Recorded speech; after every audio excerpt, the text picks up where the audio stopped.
is something we were about to put to the test. While I have been filming this program, I know I have been watched.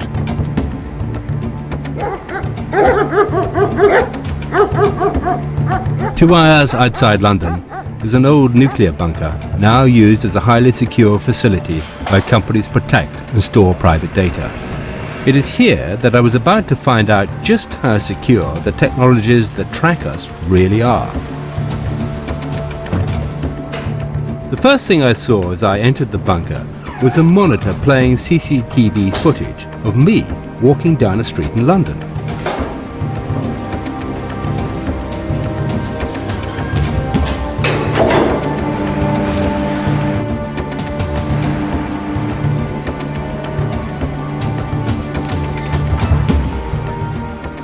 And deeper inside the complex, loudspeakers started playing a recording of my voice.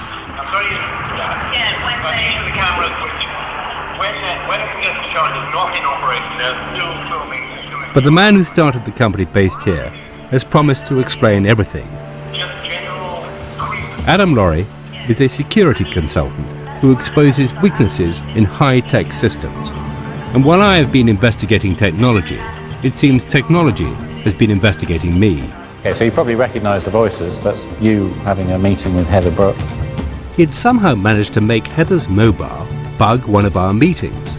So we were bugged. So basically, yeah, the phone not only bugged you, it was also a tracking device to find out where you were in the first place. Without me knowing, Adam had signed Heather up with a perfectly legal company which offers to pinpoint the location of any phone registered with it. He then used the Bluetooth communication facility on her phone to listen to our meeting.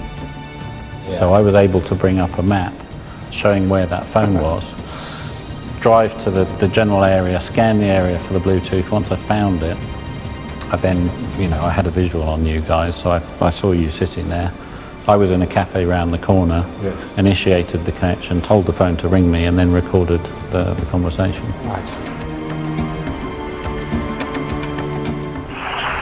When a computer charge is not in operation. These... And how did you acquire these? Adam had also accessed CCTV cameras that were filming me on the streets of Soho. They transmit on a wavelength that is surprisingly easy to intercept and so allow the images to be captured.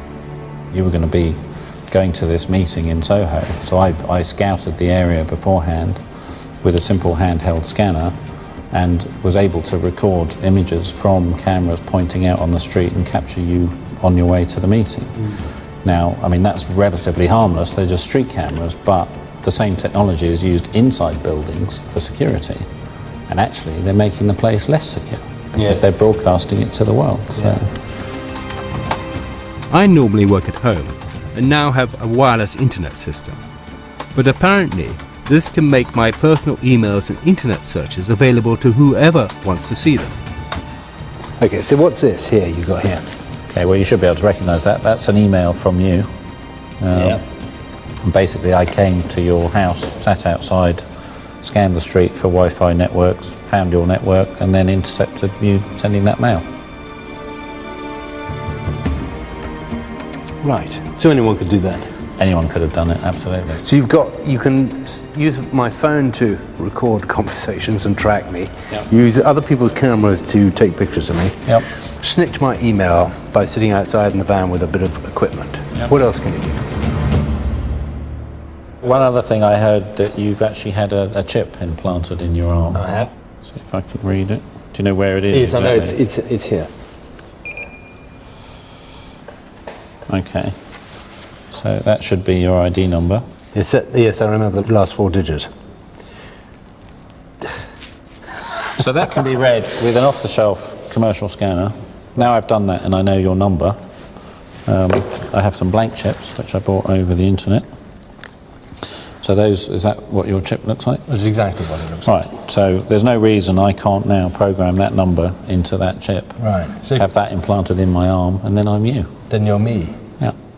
Even the chip in my arm, promoted as a secure means of determining identity, could be cloned.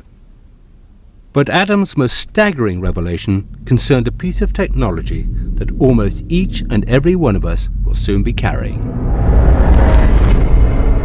I know you've been looking at the new passports and ID cards and so on, and that's a concern for me as well. I mean, here's a new passport, and this has a chip in it. That's the chip, is it? That's the actual chip that will have your data stored on it. Yeah. And my concern is, the privacy of that data. So I was curious what was actually stored on there. So I've written some software that will actually try and read it. Can you do that? So yeah, what I'm going to do now is read this one. This is my son's passport. And after just a few seconds, all the personal details stored on the passport came up on the screen. Adam had cracked the new RFID passport, introduced for its supposed security. And this, remember, is the technology that will be used in the ID card. Okay, so this is the data that's stored in the passport. So we've got his name, full name, date of birth, nationality, and so on. So can anyone pick up this passport and read it from a scanner, or do they need something else? It's slightly more complex than that. You actually need a key. You need a cryptographic key to be able to read it, but the key is derived from information that's fairly easy to get hold of. So it's basically passport number, date of birth, and expiry date of the passport. And they're all jumbled up together, are they? They're jumbled up in a particular way, which is a published algorithm. So, I downloaded from the internet exactly how I jumble them up. Once you have that information, you can log into the passport and you can read it. It's unbelievable. We asked the Home Office to respond to our findings. They said, the chip is one part of the security features used in the e-passport, but being able to copy this does not mean that the passport can be forged or imitated for illegal or unauthorized use.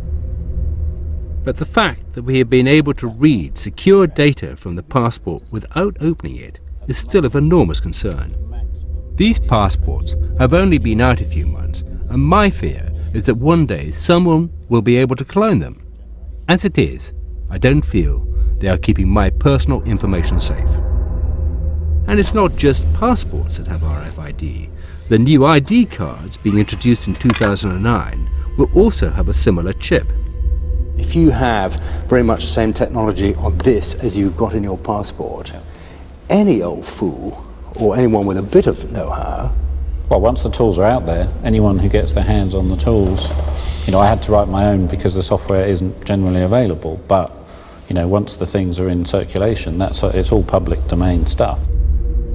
The irony of all this is that criminals and terrorists, the very people these technologies are supposed to stop, will find and exploit weaknesses in the system. Terrorists won't be carrying their ID cards, they'll be carrying yours. Adam has shown me fatal flaws in some of the technologies being used in the surveillance age. But despite this, their use continues to grow. So what should we do about it? I think there should be a national debate about the amount of surveillance in our society. I think we should take control of our futures rather than just letting it happen. We are already at a stage where mass surveillance of populations is a reality, reducing each one of us to the status of suspect. But the issue is not just about privacy. As we have seen, the lack of security in these new systems puts us all at risk from the very people they seek to protect us from. A terrifying picture is taking shape in my mind of the total surveillance society. Is this really what we want for ourselves?